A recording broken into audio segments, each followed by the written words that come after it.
The Collegian News, with news anchors Corey Aiken and Samantha Ruiz. This is your weekly webcast update. The Collegian News is brought to you in part by Visit the Improved Career Connection. It's fast and easy to register. Plus, you can log in 24/7 and start searching for jobs, get resume referrals, and more. Just visit the UTB TSC career website at www.utb.edu/career. Click Students, and there it is, Career Connection. Hello, UTB TSC students. Welcome back to the Collegian News. I'm Corey Aiken. And I'm Samantha Ruiz. It's great to have you with us this week. Where will UT Brownsville make its new home? That was the discussion during a Brownsville City Commission workshop last Tuesday. Here's what happened. Next month, the University of Texas System Site Selection Committee will present the UT System Board of Regents with several possible sites for UT Brownsville's new campus, and the board will make a decision in March, university officials say.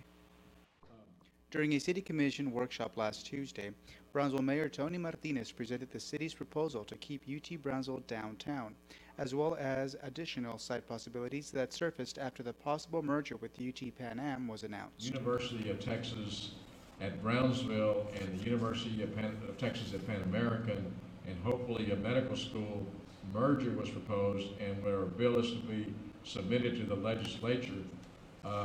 We were informed by the University of Texas through their representatives that really, quite frankly, they were trying to look at an urban campus, which is where they're sitting at now, and if they could add additional land to that and some other alternatives, then they would very likely stay there. UT Brownsville Provost Alan Artebees told the audience what lies ahead as the university's separation from Texas Southmost College ensues.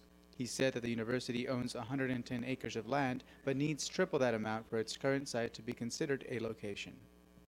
So our choice is if we want to stay where we are, and if the regents are to be convinced that that's a good option, we need to get on the upper side of 300 acres. Because that, if you look around the country at campuses everywhere, a campus that we're planning for of roughly 20,000 students over the next couple of decades requires that much land. For the Collegian News, I'm Joe Molina. Preliminary figures show enrollment is down at UTB TSC this semester. Viridiana Zuniga files this report. UTB TSC officials say 11,033 students are registered for classes this semester, which is 711 fewer students than a year ago, but the numbers are preliminary. As of January 14th, the number of semester credit hours taken totaled 119,399, which is 1% below last spring, according to René Villarreal, Associate Vice President for Enrollment Management. He said the major component of the drop in enrollment is unknown. Spring enrollment figures and total credit hours must be finalized and reported to the Texas Higher Education Coordinating Board by January 30th. The Collegian News will have the final figures on spring enrollment as soon as they are available. This is Viridiana Zuniga reporting. The following are among the incidents reported to campus police between December 31st and January 3rd. A man reported his Chevrolet Aveo stolen on December 31st while it was parked in the International Technology, Education, and Commerce Center. On January 3rd, an employee from American Customer Care in the iTech reported that an animal scratched his face while he was dumping the trash. And later that day, a manager from the Center for Early Childhood Studies reported smoke coming from the janitor's room on January 3rd. Here's Alex Rodriguez with this week's I Think.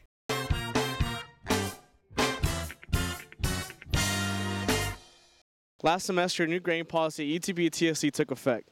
The policy awards more points at the higher ends of each various letter grade and fewer points for grades at the lower end of each letter grade. So we asked students, how has the new grading policy affected them? It hasn't affected me as much because of the change of the semesters because I wasn't full-time. But when it did, my grade kind of went down. It's affected me by my grade point average. It brought me down to a 3.0 instead of a 3.2 that I had.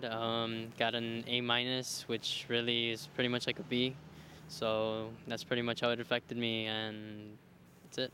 Recently, I got an A- my last semester, and I deserved an A, but they got an A minus, so I was like, and my GPA went down a little bit. Instead of getting a 3.8, I got a 3.7, and I tried my best to get that A, but you know, it's kind of harder than new policy because you really can't get that A, the 4.0 that you really wanted. You gotta try extra harder. For the Collegian News, I'm Alex Rodriguez.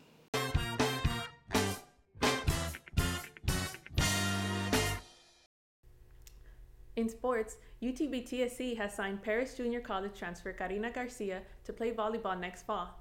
At Paris Junior College, Garcia was an all-conference pick as a libero. She also was a standout in the sport at McAllen's Nicky Rowe High School. Did you take the plunge? Collegian videographer Michelle Espinosa takes us to Campus Recreation's 3rd annual Penguin Plunge. About 20 students jumped into the rec center swimming pool last Thursday for the 3rd annual Penguin Plunge sponsored by the Campus Recreation Department. The temperature outside was in the low 60s, but the water in the pool was warmer, said student Albert Morales.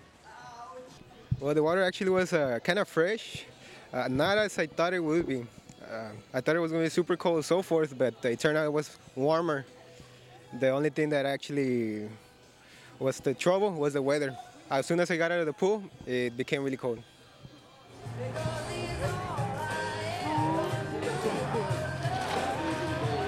After taking a dip, students were served hot chocolate to warm them up. Each participant also received a t-shirt. The Penguin Plunge was just one of the many events UTB-TSC sponsored to welcome students to the spring 2013 semester. That's it for the Collegian News. Thank you for joining us.